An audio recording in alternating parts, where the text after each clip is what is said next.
Hello everyone, good morning. আমি শ্রাবন্তী, মাই simple লাইফস্টাইলে তোমাদেরকে অনেক অনেক ওয়েলকাম আর অনেকটা ভালোবাসা জানাচ্ছি। সময় কত তাড়াতাড়ি চলে যায়, তাই না বলো? সময় কারোর জন্য থেমে থাকে না।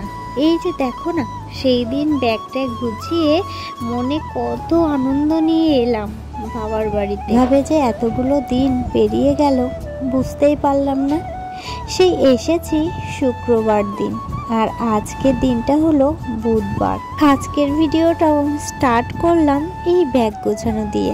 সেই দিন মনে কত আনন্দ নিয়ে ব্যাগটা গোছাচ্ছিলাম, আর আজকে ব্যাগটা গোছাচ্ছি মনে অনেকটা কষ্ট নিয়ে। সত্যি বলতে বাবার বাড়ি থেকে বাড়ি যেতে এখনো অনেকটা কষ্ট হয়। কি অদ্ভুত, তাই না?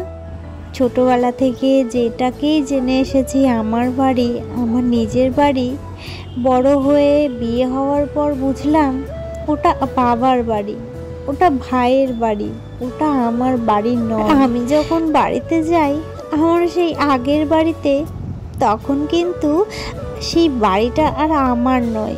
তখন আমাকে ওই বাড়িতে যেতে গেলে অতিথি হয়ে যেতে হয়, আবার অতিথি হয়েই চলে আসতে হয়। যাই হোক, আজ আমাদের ফেরার পালা, তাই জন্যই দেখতে পাচ্ছ ব্যাগটা গুছিয়ে নিয়েছি। কি আর করব, সব কিছুই মানিয়ে নিয়ে চলতে হবে। মন না চাইলেও আসতে তো আমাকে হবেই, তাই না? এদিকে দেখো, আমরা খেয়ে দিয়ে বেরোবো, তাই জন্যই দিশা সকাল সকাল মাছের ঝাল চিকেন রান্না করে দিয়েছে। এদিকে আমরা কিন্তু দুজনে স্নান করে নিয়েছি, সকাল সকাল স্নান টান সেরে নিয়েছি, যাতে করে বাড়িতে গিয়ে আর স্নান না করতে হয়, আর এমনিতেও বাড়িতে যেতে অনেকটাই বেলা হয়ে যাবে। তো যাই হোক, স্নান টান করে একদম রেডি হয়ে গেছি, দেখতেই পাচ্ছ ড্রেস ট্রেস পরে নিয়েছি, আর এখন ভাত বাড়ছি।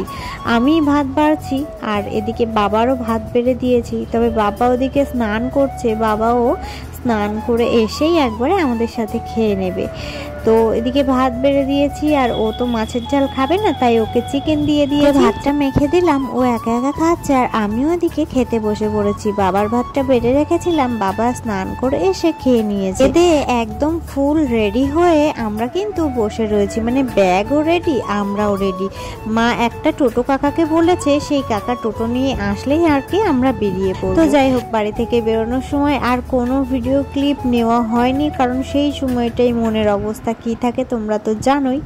তো যাই হোক, টোটো করে স্টেশনে চলে এসেছি, আর আমাদের স্টেশনটার নাম কি জানো তো? নিমদারিয়া। তো স্টেশনে এসে বসে রয়েছি, ট্রেনের কোনো পাত্তা নেই। অবশ্য ট্রেন এখনই চলে আসবে। এখান থেকে ট্রেন ধরে সোজা যাব বারাসাত, বারাসাত থেকে আবারও ট্রেন চেঞ্জ করতে হবে, মানে আমাদের হাবড়ার দিকের বনগাঁ লোকাল ধরতে হবে আর কি, হাবড়াতে গিয়ে নামবো। তো যাই হোক, এই দেখো ট্রেন প্রায় চলেই এসেছে, দেখছো? ওই যে দেখো দূরে ট্রেন আসছে। চলো ফোনটাকে ব্যাগে ঢুকিয়ে ট্রেনে উঠে পড়ি। এই যে ট্রেনে উঠে পড়েছি ফাইনালি। আর কি, আর মন খারাপ লাগছে না। এতক্ষণ ভীষণ মন খারাপ লাগছিল, মনে হচ্ছিল আর কটা দিন থেকে আসলে বোধহয় ভালো হতো। এছাড়াও আমার একটু ভয় ভয় করছিল, কারণ আমি যাব ছেলেকে নিয়ে, ট্রেনে ঠিকঠাক উঠতে পারবো কিনা, মানে এটা নিয়েই আমার বেশি টেনশন হয় যে ট্রেনে ঠিকঠাক করে উঠতে পারবো তো। লোকের চিন্তা হয় ট্রেনের জায়গা পাবো তো, আর আমার চিন্তা হয় আমি উঠতে পারবো তো ছেলেটাকে নিয়ে। যাই হোক, এখান থেকে সোজা বারাসাতে গিয়ে নামবো। আর তোমাদের দাদা ভাইও কিন্তু বারাসাতেই আছে, মানে বারাসাতেই ওর কাজ ছিল, যদিও বা এখনো কাজটা শেষ হয়নি। তবে আমরা যতক্ষণে বারাসাতে গিয়ে পৌঁছাবো ততক্ষণে কিন্তু তোমাদের দাদা ভাইয়ের কাজটা শেষ হয়ে যাবে। তারপর আর কি, আমরা বারাসাতে পৌঁছতে না পৌঁছতে তোমাদের দাদা ভাইয়েরও কাজ হয়ে গেছিল, তাই আমরা তিনজন মিলে একসাথেই বারাসাত থেকে ট্রেনে উঠে পড়লাম, আর হাবড়াতে এসে নামবো।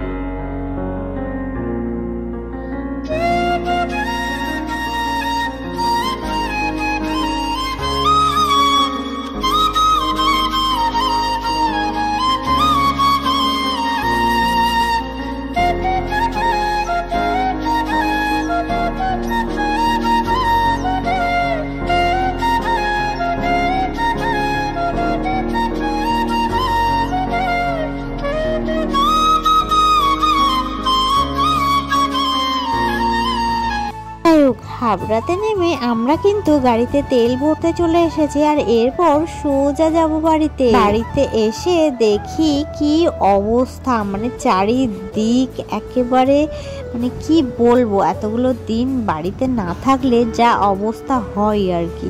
তো এসেই আমি কিন্তু আগে দরজা জানলাগুলো খুলে ঘরে আলো টালো জ্বালালাম, কারণ ঘরের মধ্যে না এই যে ভিজে জামা কাপড়গুলো মেলা ছিল কেমন একটা গন্ধ হয়ে গেছে, তাই তাড়াতাড়ি করে জানলা টানলাগুলো খুলে দিলাম। এতগুলো দিন বাড়িতে না থাকায় বাড়ির অবস্থা, মানে ঘর দূরের অবস্থা ভীষণ খারাপ হয়ে গেছে।